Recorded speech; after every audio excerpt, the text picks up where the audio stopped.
Gracias.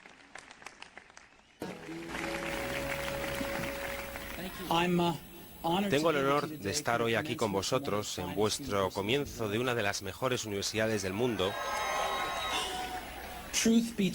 La verdad sea dicha, yo nunca me gradué. A decir verdad, esto es lo más cerca que jamás he estado de una graduación universitaria.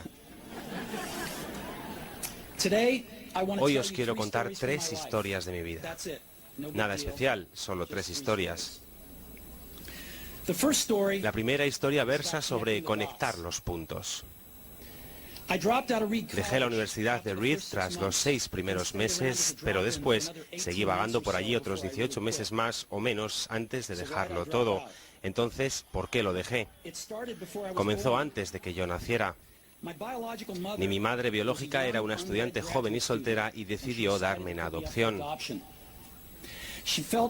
Ella tenía muy claro que quienes me adoptaran tendrían que ser titulados universitarios, de modo que todo se preparó para que fuese adoptado al nacer por un abogado y su esposa. Solo que cuando yo nací decidieron en el último momento que lo que de verdad querían era una niña. Así que mis padres, que estaban en lista de espera, recibieron una llamada a medianoche preguntando: «Tenemos un niño no esperado, ¿lo queréis?» «Por supuesto», dijeron ellos. Mi madre biológica se enteró de que mi madre no tenía titulación universitaria y que mi padre ni siquiera había terminado el bachillerato.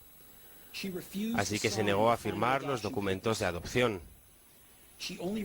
Solo cedió meses más tarde, cuando mis padres prometieron que algún día yo iría a la universidad, y 17 años más tarde fui a la universidad.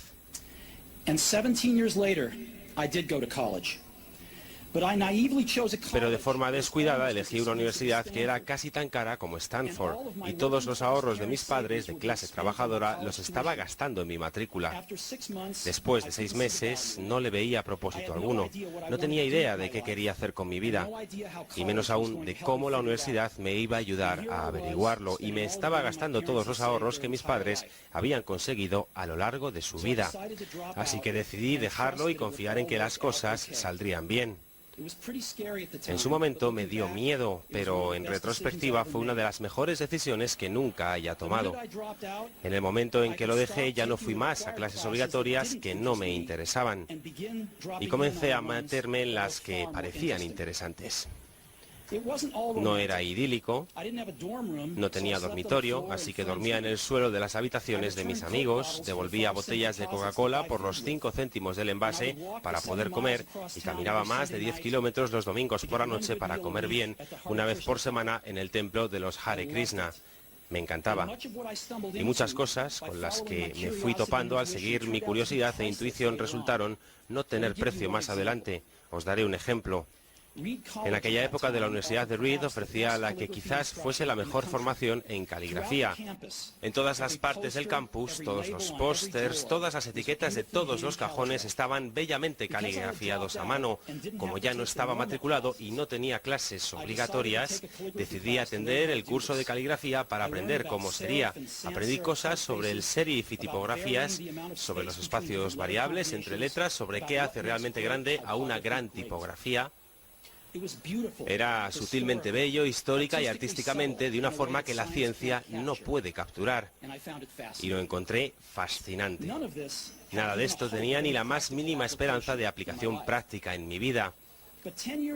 Pero 10 años más tarde, cuando estábamos diseñando el primer ordenador Macintosh, todo eso volvió a mí. Y diseñamos el Mac con eso en su esencia. Fue el primer ordenador con tipografías bellas. Si nunca me hubiera dejado caer por aquel curso concreto en la universidad, el Mac jamás habría tenido múltiples tipografías ni caracteres con espaciado proporcional. Y como Windows no hizo más que copiar a Mac, es probable que ningún ordenador personal los tuviese ahora.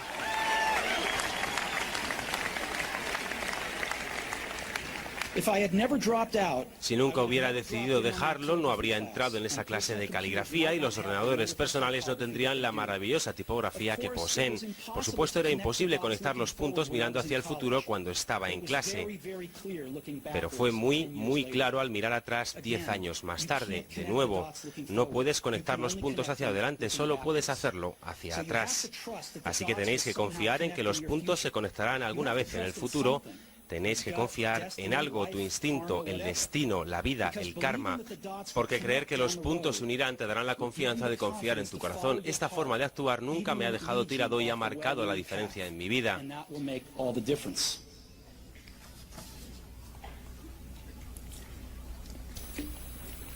Mi segunda historia es sobre el amor y la pérdida. Tuve suerte, supe pronto en mi vida qué era lo que más deseaba hacer. Woz y yo creamos Apple en la cochera de mis padres cuando tenía 20 años. Trabajamos mucho y en 10 años Apple creció de ser solo nosotros dos a ser una compañía valorada en $2.000 millones y 4.000 empleados. Hacía justo un año que habíamos lanzado nuestra mejor creación, el Macintosh, un año antes, y hacía poco que había cumplido los 30 y me despidieron. ¿Cómo te pueden echar de la empresa que tú has creado? Bueno, mientras Apple crecía, contratamos a alguien que yo creía muy capacitado para llevar la compañía junto a mí. Y durante el primer año, más o menos, las cosas fueron bien, pero luego nuestra perspectiva de futuro comenzó a ser distinta y finalmente nos apartamos completamente. Cuando eso pasó, nuestra junta directiva se puso de su parte. Así que a los 30 estaba fuera y de forma muy notoria. Lo que había sido el centro de toda mi vida adulta se había ido y fue devastador. Realmente no supe qué hacer durante algunos meses. Sentía que había dado de lado a la anterior generación de emprendedores, que había soltado el testigo en el momento en que me lo pasaban. Me reuní con David Packard de HP y Bob Noyce de Intel e intenté disculparme por haberlo fastidiado tanto. Fue un fracaso muy notorio, incluso pensé en huir del valle. Pero algo comenzó a abrirse paso en mí, aún amaba lo que hacía. El resultado de los acontecimientos en Apple no había cambiado eso ni un ápice. Había sido rechazado, pero aún estaba enamorado. Así que decidí comenzar de nuevo. No lo vi así entonces, pero resultó ser que el que me echaran de Apple fue lo mejor que jamás me pudo haber pasado. Había cambiado el peso del éxito por la ligereza de ser de nuevo un principiante. Menos seguro de las cosas, me liberó para entrar en uno de los periodos más creativos de mi vida. Durante los siguientes 5 años creé una empresa llamada Next, otra llamada Pixar, y me enamoré de una mujer asombrosa que se convertiría después en mi esposa. Pixar llegó a crear el primer largometraje animado por ordenador, Toy Story, y es ahora el estudio de animación más exitoso del mundo. En un notable giro de los acontecimientos, Apple compró Next y yo regresé a Apple. Y la tecnología que desarrollamos en Next es el corazón del actual renacimiento de Apple.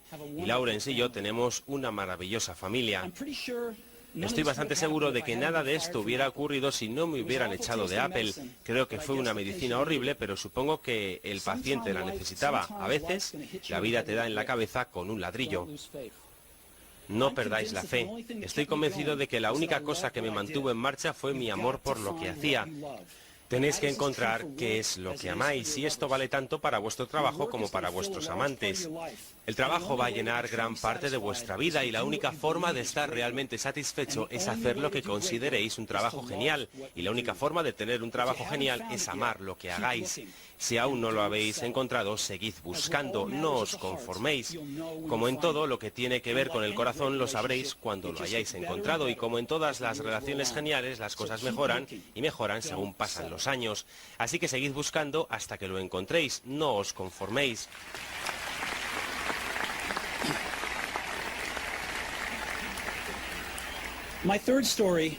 Mi tercera historia es sobre la muerte. Cuando tenía 17 años leí una cita que decía algo como: si vives cada día como si fuera el último, algún día tendrás razón. Me marcó. Y desde entonces, durante los últimos 33 años, cada mañana me he mirado en el espejo y me he preguntado: si hoy fuese el último día de mi vida, ¿querría hacer lo que voy a hacer hoy? Y si la respuesta era no, durante demasiados días seguidos sabía que necesitaba cambiar algo. Recordar que voy a morir pronto es la herramienta más importante que haya encontrado para ayudarme a tomar las grandes decisiones de mi vida. Porque prácticamente todo, las expectativas de los demás, el orgullo, el miedo, el ridículo o el fracaso, se desvanecen frente a la muerte, dejando solo lo que es verdaderamente importante. Recordar que vas a morir es la mejor forma que conozco de evitar la trampa de pensar que tienes algo que perder. Ya estás desnudo. No hay razón para no seguir tu corazón. Hace casi un año me diagnosticaron cáncer. Me hicieron un chequeo a las 7:30 de la mañana y mostraba claramente un tumor en el páncreas. Ni siquiera sabía qué era el páncreas. Los médicos me dijeron que era prácticamente seguro un tipo de cáncer incurable y que mi esperanza de vida sería de 3 a 6 meses. Mi médico me aconsejó que me fuese a casa y dejara zanjados mis asuntos. Forma médica de decir, prepárate a morir. Significa intentar decirle a tus hijos en unos pocos meses lo que ibas a decirles en 10 años. Significa asegurarte de que todo queda atado y bien atado. Para que sea tan fácil como sea posible para tu familia, significa decir adiós. Viví todo un día con ese diagnóstico. Luego, a última hora de la tarde, me hicieron una biopsia metiéndome un endoscopio por la garganta a través del estómago y el duodeno. Pincharon el páncreas con una aguja para obtener algunas células del tumor. Yo estaba sedado, pero mi esposa, que estaba allí, me dijo que cuando vio las células al microscopio, el médico comenzó a llorar, porque resultó ser una forma muy rara de cáncer pancreático que se puede curar con cirugía. Me operaron y ahora estoy bien.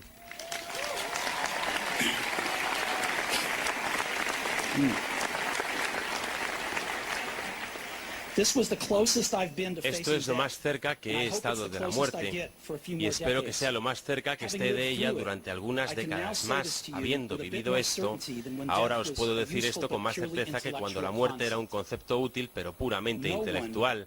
Nadie quiere morir. Ni siquiera la gente que quiere ir al cielo quiere morir para llegar allí. Y sin embargo, la muerte es el destino que todos compartimos. Nadie ha escapado de ella y así tiene que ser. Porque la muerte es posiblemente el mejor invento de la vida. Es el agente de cambio de la vida. Retira lo viejo para hacer sitio a lo nuevo. Ahora mismo lo nuevo sois vosotros, pero dentro de no demasiado tiempo, de forma gradual, os iréis convirtiendo en lo viejo y seréis apartados. Siento ser tan dramático, pero es bastante cierto. Vuestro tiempo es limitado, así que no lo gastéis viviendo la vida de otro. No os dejéis atrapar por el dogma que es vivir según los resultados del pensamiento de otros. No dejéis que el ruido de las opiniones de los demás ahogue vuestra propia voz interior. Y lo más importante, tened el coraje de seguir vuestro corazón y vuestra intuición. De algún modo ellos ya saben lo que tú realmente quieres ser. Todo lo demás es secundario.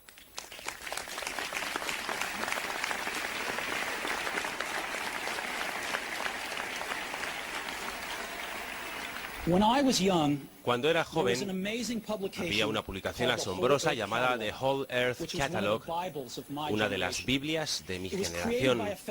La creó un tipo llamado Stephen Brandt, no lejos de aquí, en Menlo Park, y la trajo a la vida con su toque poético. Eran los últimos años 60, antes de los ordenadores personales y la autoedición, así que se hacía con máquinas de escribir, tijeras y cámaras Polaroid. Era como Google con tapas de cartulina 35 años antes de que llegara Google. Era idealista y rebosaba de herramientas claras y grandes conceptos. Stewart y su equipo sacaron varios números de The Whole Earth Catalog y cuando llegó su momento sacaron un último número. Fue a mediados de los 70 y yo tenía vuestra edad.